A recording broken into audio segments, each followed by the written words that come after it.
किवीसचा धुव्वा उडवत team India तिसऱ्यांदा T20 चॅम्पियन. 96 धावांनी पराभव करत विश्वचषकावर कोरलं नाव. अंतिम सामन्यात बुमराहचा जादू चला गया. अवघ्या 15 धावात 4 विकेट्स घेत सामनावीराचा पुरस्कार पटकावला. केवळ 5 सामन्यात खोऱ्यानं धावा काढणारा संजू सॅमसनला मालिकावीराचा पुरस्कार. टीम इंडियाच्या विजयानंतर देशभरात एकच जल्लोष. ठिकठिकाणी फटाके फुटले. रस्त्यावर उतरून क्रिकेट चाहत्यांचा एकच जल्लोष. आज किल्ले रायगडाच्या पायथ्याशी मनसेचा 20वा वर्धापन दिन. तर राज ठाकरे काय भूमिका मांडणार याकडे लक्ष.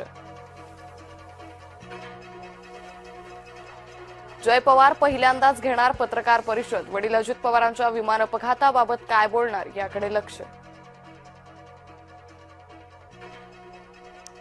इंधनासंदर्भात अफवा पसरवू नका. मुख्यमंत्री देवेंद्र फडणवीस यांचं आव्हान. युद्ध जिंकल्यावर सोबत येणारे मित्र नको. डोनाल्ड ट्रम्प यांनी इंग्लंडला सुनावलं.